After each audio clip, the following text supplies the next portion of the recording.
Hello, it's Patricia Warby here of Alchemy Therapies, and today I want to talk about the importance of light in the biological systems of the body, and how new information is coming into our awareness that shows that we are more than just chemical bodies. We have electromagnetic impacts on our environment, and indeed our environment has on us as well. And what's actually prompted this is, well, I wrote a book on it, Life Illuminated. I wrote in 2021, which was a book that sought to unravel some of this new information and present it in a new way. But even since I wrote that book, we are finding more and more about how light interacts at a cellular level with the human body. And one of the things that I've come across recently is the importance of mitochondrial function. Now, as you may or may not know, mitochondria are the energy factories of your cells, and they create the energy for every process in your body, from digestion, detoxification, your heart, your breath. Everything that needs energy uses mitochondria. And mitochondria have this phenomenal ability to take oxygen and transform it into ATP, adenosine triphosphate, and that's the energy currency of the cell. And they do so in a very interesting way along a little chain of complexes, protein complexes, that are embedded in the membrane of the inside of the mitochondria. And if you slice through a mitochondrion, you would find that it's got these little sort of convoluted membranes inside.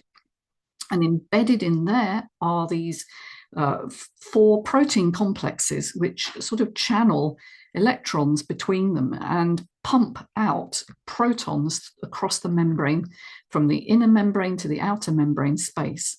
And in doing so, they actually create energy.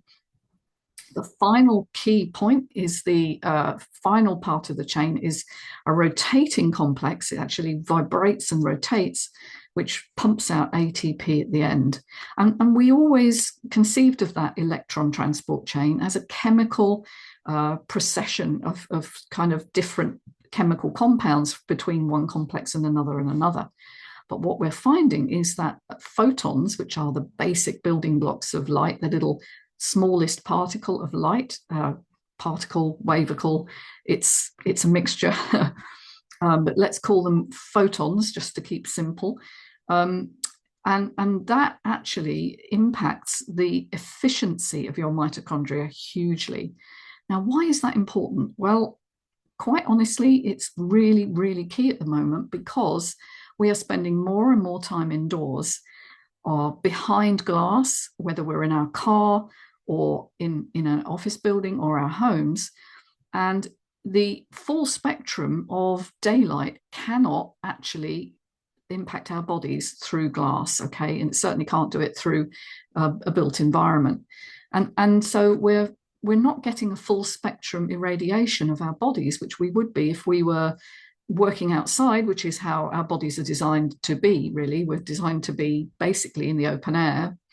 And largely, we are dependent on the quality of that light for the efficiency of our oxidative phosphorylation, which is the long name for basically making energy along this electron transport chain, transforming oxygen to energy out the other end. Now, there are also major developments at the moment with lighting and indoor lighting, which used to be the basic indoor lighting, used to be the standard light bulb, the incandescent bulbous light bulb, the old-fashioned type. And they were modeled on the spectrum of the sun, actually. And so it was very day-like light, and certainly our bodies would receive it that way. But what we're seeing now is the impact of, firstly, we had halogen, and now we have LED lights, which are taking over office buildings, shops, hospitals, sadly, are all being replaced. Fluorescent lights are being replaced with these LED lights, which have this really blue, dead feeling.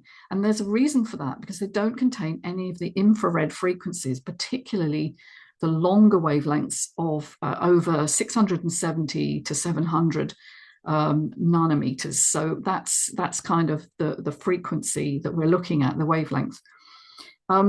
So it's really important because our bodies are now, even in a place which supposedly would be a healing place of a hospital or a clinic, is now depriving our bodies of the very thing that we need to be healing, which is light energy. You can improve that with nutrition, of course, because we can borrow chemical compounds and their light absorbing complexes from what we eat. But if you're not actually getting daylight as well, this is a really big issue. And it's one of the reasons why, before the advent of antibiotics, a lot of the healing cures were to put patients outside under blankets. I'm not joking. In the old tuberculosis wards, for instance, and certainly prior to the advent of World War II, people would often be laid outside to receive as much daylight, or they'd be sent off for a cure somewhere in the mountains where the light was really pure. And there was a really good reason for that. Now we're replacing this with junk food, highly processed, as you know, is really in the news at the moment, and this dead blue lighting, which does nothing for our functioning and our efficiency of our energy systems.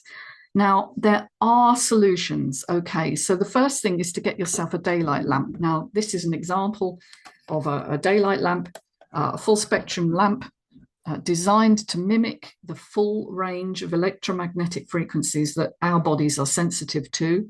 And the best time of day to use that is in the morning. If you don't have enough daylight, if you miss the daylight going out, but going out is even better. Exercising outside, so whether you go for a run or a walk or just some yoga stretches, getting outside is really key. And we see that a lot of people think that going to the gym is their exercise for the week. But of course, most of those places are completely artificially lit, and there's no daylight getting through, as I've said, through the glass, if there are any windows. I've seen a lot of gyms recently that are completely devoid of natural daylight. So this is another issue, but getting yourself a daylight lamp, whether the type that I've got there, which is a swivel lamp for a desk, or there are some that actually just have a panel that you angle towards your face and will kind of bathe you in light. The afternoons are probably not the best time. Towards the evening, your mitochondria are starting to slow down anyway. Remember, they were once bacteria that the animal cell absorbed, so they respond. So mornings are ideal. And what's really interesting about mitochondria, actually, new information is coming out that they actually orientate towards light, particularly along nerve axons. Now nerve cells have a nerve cell body, and then they have a long filament, which is like a long string of a process that comes out to connect with other nerve cells.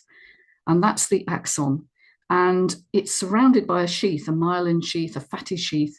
And mitochondria move up and down the nerve axon and orientate and help the nerve to grow towards the light. Okay, and this happens in our brains as well.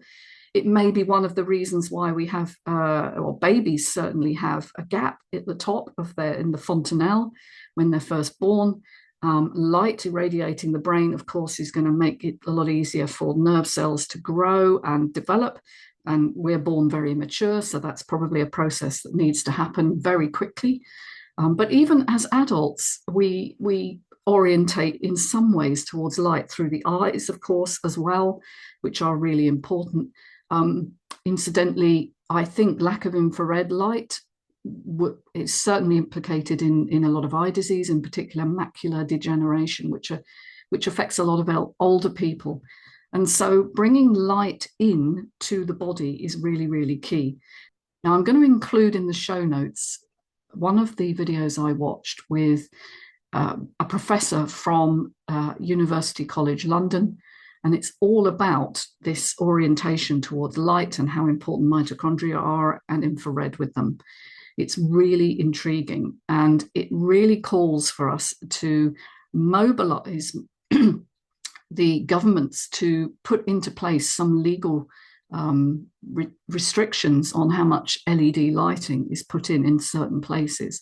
And I think he's actually working with architects to try and make that a legal sort of movement, because we do have a major problem coming if that isn't recognized.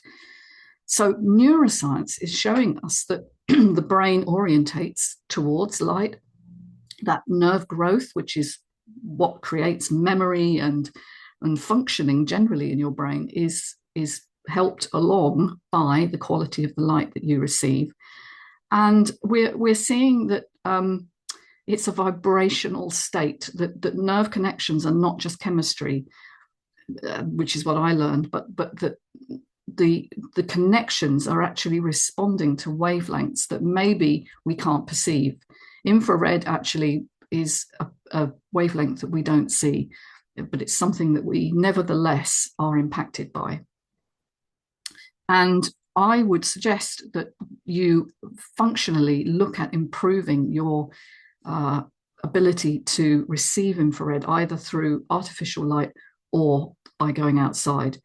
The final thing I wanted to cover today was to do with some of the modern technologies which are helping to change this vibrational state of our brain.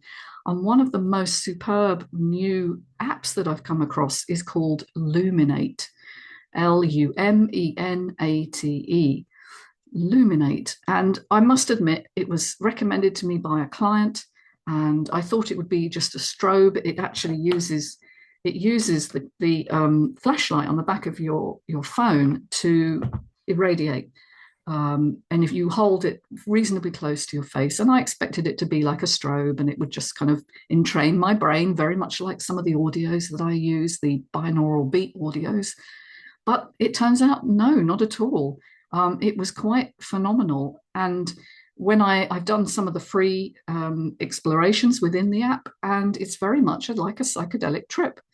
I started to see patterns and colors emerging, and I felt like I was transforming and moving and processing in a completely different way, and actually felt my autonomic nervous system adjusting because of that. And actually, in the first session, my gut unclenched, and I realized I was holding a lot of tension there.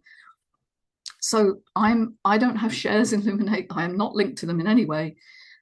It's just, if I discover something that I think is really powerful and something that might allow people to experience altered states of consciousness without having to do anything, let's face it, illegal, then I think it's a really good idea to use something like the Luminate app and explore for yourself.